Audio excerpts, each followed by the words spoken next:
Positive Life presents 7 ways to successfully deal with toxic people. People who are toxic transcend reason. Some of them seem to acquire pleasure from causing turmoil and setting off other people, while others seem completely unconscious of the harm they cause to others around them. In either case, they add unnecessary complexity, difficulties, and worst of all, stress. Studies have long demonstrated that stress brought on by toxic individuals may have a long-lasting, detrimental effect on the brain. Even a few days of stress can have an adverse effect on some areas of the critical brain region in charge of reasoning and memory. Stress for weeks can permanently harm the brain, while prolonged stress can permanently damage brain neurons. Your success is terrifyingly threatened by stress since it damages your brain and impairs performance when it spirals out of hand. For an instance, you can't choose your teammates at work, which is unfortunate given the significant influence they may have on your day-to-day activities. It may be quite challenging when a coworker, employer, employee, or even a frequent client is particularly problematic, if not toxic. It can be extremely stressful and draining on your emotions to be around people who are consistently negative, unstable, or just plain chaotic. You can, however, take some steps to help you deal with toxic individuals in your environment. Number 1. Place limits, especially with complainers. People who complain and are negative are unwanted because they become bogged down in their issues rather than concentrating on solutions. To feel better about themselves, they want other people to attend their pity party. Because they don't want to appear rude, people frequently feel pressured to listen to complainers. Yet, there is a thin line between being empathetic and falling into a downward emotional cycle. Only by establishing boundaries and distancing yourself when required can you avoid this. Consider this: would you spend the entire afternoon breathing the complainer's smoke if they were a smoker? You would put distance between yourself and complainers, and you should do the same. Inquiring about the complainant's plans for resolving the issue is a wonderful method to establish boundaries. They'll either make the room calmer or steer the discussion in a useful direction. Number 2. Stay away of their emotions.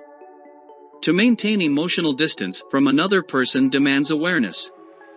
If you don't know when someone is pushing your buttons, you can't stop them. You may occasionally find yourself in circumstances where you need to reassess your options and decide on the best course of action.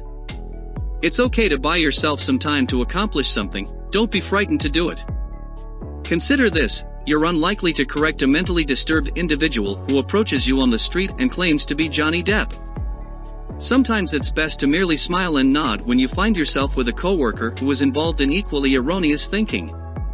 It's advisable to allow yourself some time to decide the best course of action if you need to straighten him out. Number 3.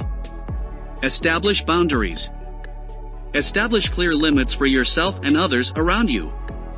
For example, at the office, file a complaint if the toxic individual crosses the line from bothersome to abusive or otherwise unsuitable for a professional environment.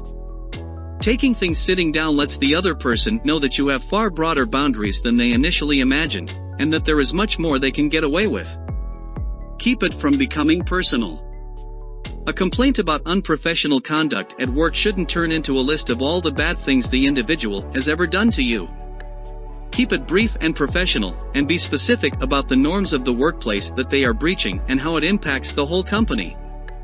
There will, in fact, be backlash. Be prepared for it, but don't let it bother you.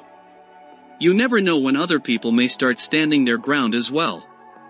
Number 4. Live another day. If you want to successfully deal with toxic people, you must realize how important it is to live to fight another day, especially when your nemesis is a toxic person. Unrestrained feelings cause you to defend yourself during a conflict in a way that might be very harmful to you. When you can read and react to your emotions, you can pick your conflicts wisely and only assert yourself when it is suitable. Number 5. Don't let anyone limit your joy. You lose control of your own happiness when your sense of pleasure and satisfaction is determined by other people's perceptions. When emotionally intelligent individuals are proud of anything they have accomplished, they will not allow others' judgments or sarcastic comments to diminish that feeling. You may always take other people's opinions with a grain of salt, even if it's impossible to stop your reactions to what other people think of you. You also don't have to compare yourself to others. In this manner, your sense of value originates from inside, regardless of what toxic others say or do.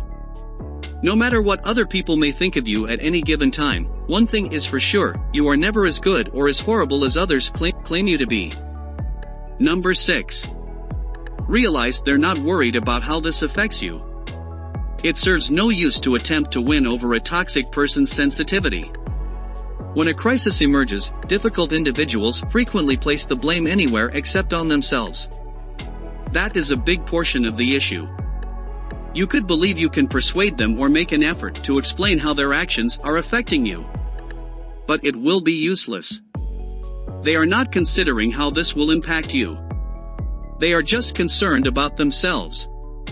Therefore, don't waste time or effort attempting to influence someone to change or show compassion through dialogue. Number 7. Stay away from negative talks. You can sometimes take on other people's negativity. There is nothing wrong with having negative sentiments about how someone has treated you, but depending on how you talk to yourself and how you process those feelings, you may be able to overcome them. Negative self-talk is unreal, pointless, and counterproductive. You fall into a difficult-to-exit downward emotional cycle as a result of it. Negative self-talk should be avoided at all costs. If the talk is getting negative, ask politely the person you are talking to that you have to step away. Tell them that you are off to something positive and would only allow conversation if you are going to talk constructive conversation only. It is sad yet true that life isn't always fair. Your entire existence may need you to interact with toxic people. Since you can't alter things, you must choose how to respond to them and get past them. You may physically move on from poisonous / individuals even if you are unable to physically change jobs, employers, or residences. Keep them behind you. They don't merit your attention if they aren't doing you any good, and they surely aren't anything to keep you up at night. Only focus on things you can control, which is you. You cannot control other people.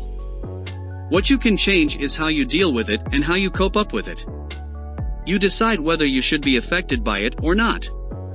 But for your own mental health, better not to deal with it.